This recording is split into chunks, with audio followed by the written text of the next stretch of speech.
Hey guys, Gina here. I'm feeling much better this week, and I might still cough a little bit, but overall, much better. So I just wanted to take a second and say, hey, how are y'all doing? How's your week been? And just kind of talk about some stuff about chasing sunsets. So I was recently watching a TV show called Big Shots, and I've always enjoyed basketball anyway, but this show also has John Stamos in it, so it was going to be a guarantee that eventually it was going to be on my radar, because I'm a huge John Stamos fan. But anyway, he plays a basketball coach, and he was a big shot college basketball coach, and he lost his temper and anyway had to be demoted down to high school. And in one of the episodes that stood out that I thought was interesting, it was a comment that they were talking, there was some drama with a family. There's always drama on television shows, right? And there was drama with a family, and they were all in a conversation, and this is towards the end of the show, and things had started, the whole, hour miracle where everything gets worked out. And she was like, I gotta go. I've got dinner with the family, and we're going out to eat. And somebody said, well, what's the occasion? And she just looked at him and said, because it's Tuesday. And it's because their family had been really disoriented, hadn't really been focused on each other, and so now they were coming together as a family unit again. And I thought that was a very interesting concept to have on a primetime TV show. When I was growing up, before cell phones, before YouTube, before internet, before all this stuff, it was very common to have family dinner together. And that's something that my husband and I have always said that we wanted to maintain with our family. And we do. We sit down at the dinner table most nights, together. And so that's something that we've held on to because it's just it's kind of like a belief of ours, I guess. Not really a belief, but it's a design that we want our life to follow. And so that sun is so bright, but this was the best time that I could get this done, so we're gonna go with it.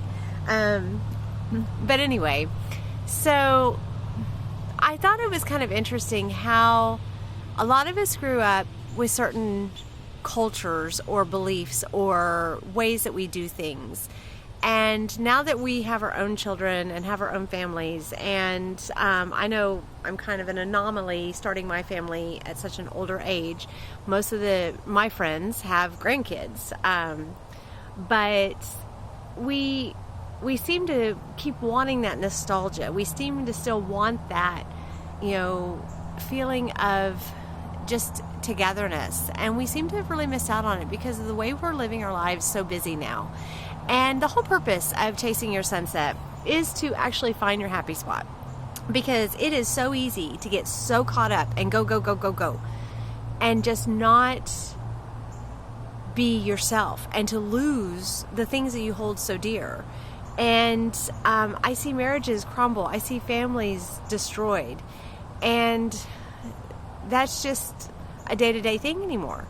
And I recently saw a quote that was really interesting, and I know I cannot pronounce this name, so I'm gonna kind of try. But anyway, the winner of the game is the player who makes the next to last mistake. That was a chess champion, Savily Tarkakaur. Oh, I don't know if I said that right. But the winner of the game is the player who makes the next to last mistake. And I know that I have some times where I just feel like in a week it's like mistake. I keep screwing this up. I screwed this up. I didn't do this right. I didn't say that right. I didn't do that right. And we just get so bombarded with that. And then the next thing you know, we're looking at our life going, how did we get so far off track? How did I get from where I wanted to be to where I am? And it is like not anywhere near where it should be. It's just not working. So, a lot of people have been, and I know COVID hit people kind of hard. Now, I'm not talking about the actual COVID. I'm talking about the COVID culture where we were quarantined, everyone was at home, nobody could go out.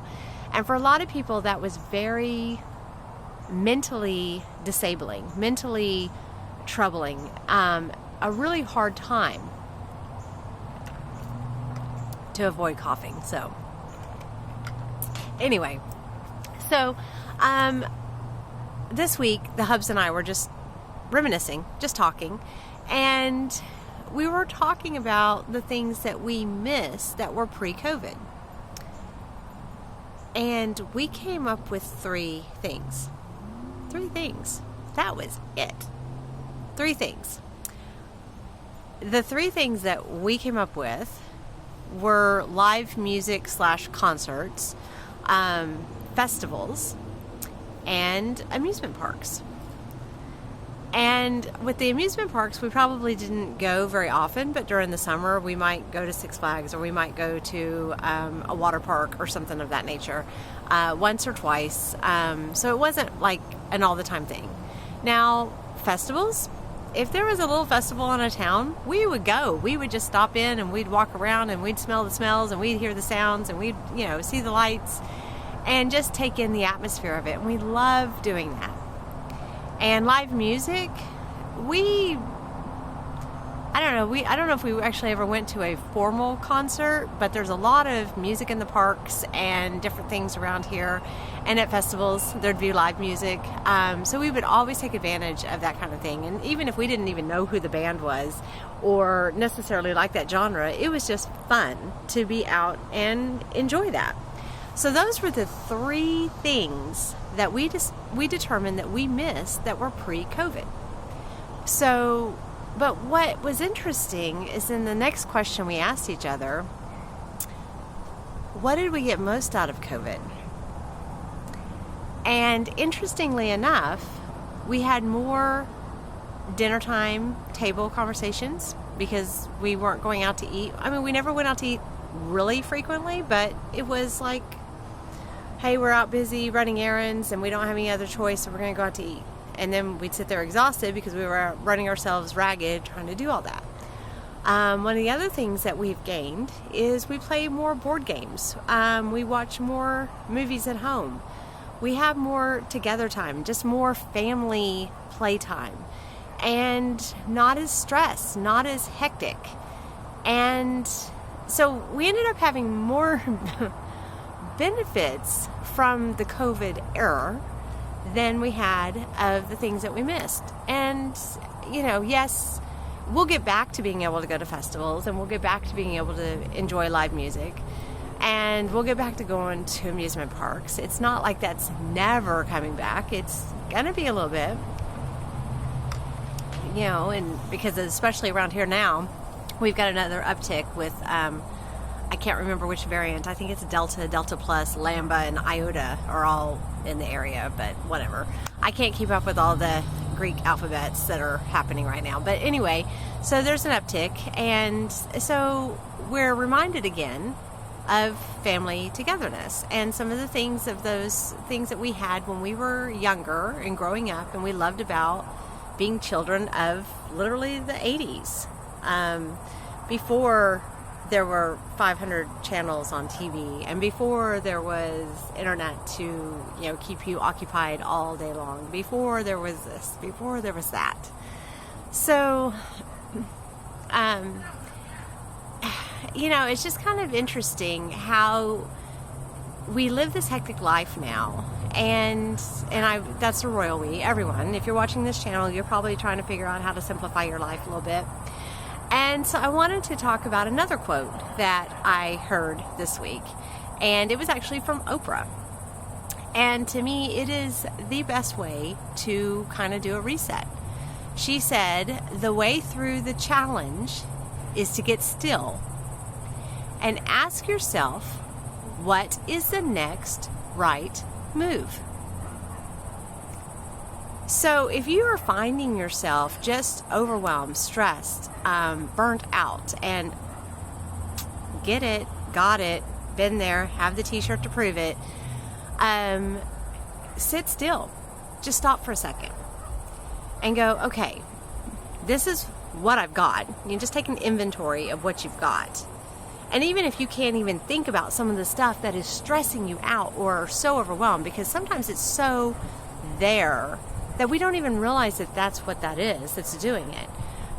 So then take a second, take another piece of paper and write down what it is that you want. What are your ultimate goals for happiness?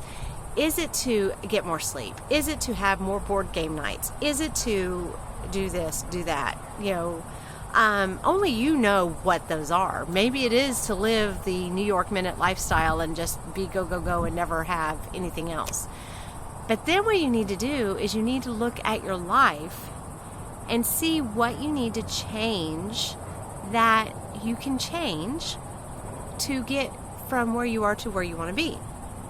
It's always a roadmap. It is always a roadmap. And so for some people, I'm starting to simplify my house. And I think I've talked about this a little bit. So we constantly have a couple boxes in the kitchen that we're just, as we go through the stuff and we're like, okay, this doesn't fit anymore. This is not something we've used in 5 years, that kind of stuff. So, and then we just, when the box gets full, pack it up in the car, take it to Goodwill. Or if I know of somebody else who actually needs that item, I'll just go give it to them. I've given away some things that, were really nice, but I just am not going to use them ever. And they're just taking up real estate, so I'm paying to heat and cool them and store them in the kitchen cabinet or whatever, which makes no sense. But they actually needed it. Either theirs just broke or they've just been making do without it because they didn't want to put out the money for it. And so I've actually been able to pass that on and go, oh wow, now this is gonna get used and it's gonna be awesome. But by simplifying my kitchen cabinets or my clothes closet or my shoes or Shelby's toys or whatever it is, it makes room for something new, for something better, for something that you want. And it's hard to understand that we get emotionally attached to things, and whether things are just habits or ideas or actual physical, like something you can hold, we get attached to it and then we don't want to let go. And sometimes letting go of that idea, of that ideal, of that habit, of that thing will make room for something that you actually do want, that will bring you the happiness that you need. But until you make peace with that, you're not going to be able to do it. And so, like Oprah says, the best way through the challenge is to get still and ask yourself, what is the next right move? Maybe you feel like you've been doing nothing but making mistake after mistake after mistake. Maybe you feel like your relationships are in the toilet. Maybe you feel like your health went in the toilet because you are not doing what you need to do for you. Maybe you feel like you're being a bad mom or dad or a grandmom, or, maybe you just feel like you're a bad friend. But it doesn't have to be that way, because you can design a life that you really want, that you really can be happy with. And I really think that all it takes is a little bit of getting honest with yourself. It's hard to get rid of a habit. I mean, what did they say? It's like 28 days to start a new habit. It's probably like 6 months to get rid of an old one. That's just how it works. But when you really truly want something, if you want game night, if you want to start date nights with your spouse, if you want to start, getting more sleep, if you want to start doing something, you've got to give up something else to make it happen. And what was interesting is it took COVID to really kind of get us to stop for a second and go, oh wait, well, we got to fill this time now because we're now not running and going and going and going. And we did, and we filled it with the stuff that we wanted. And so now we're like, oh, this is so much more relaxing. Yes, we still miss going to live music. We still miss going to festivals. But again, that's just temporary. And we'll get to do that again. But in the meantime, look at all the other blessings that, like, our family was able to bring back into our family's culture. And that's part of chasing your sunset, is finding what it is. Do you want to sit down at the dinner table and have a conversation? Do you want to play flashcards with your little girl or little boy? Do you want to go look at the sunset with your children? Do you want to find star constellations up in the sky? Do you want to sit out by a campfire and roast marshmallows or pineapple squares? Which is, the whole food vegan method of s'mores is roasted pineapple. Yum, yum. And it's still just as much fun, and everyone enjoys it. So, you don't miss out on the opportunity, and it's still great. But anyway, go chase your sunset. What is it that will make you the best you can be? What is going to make you happy? What is it that is dragging you down? What do you need to get rid of? I can't answer that for you. Crap, I can't even answer that for me sometimes. I'm having to go through this step by step, same way you are, but that's part of the journey. That's definitely part of the fun. And I guarantee you, I'm learning a lot more about myself than I ever thought I would. So, go chase your sunset. Have an amazing week. I will see you next week. We'll talk about something else. Who knows? What do you want to talk about? So, if you would, please subscribe. Please share this video. Please like it if you liked it. And I will see you next week. Bye.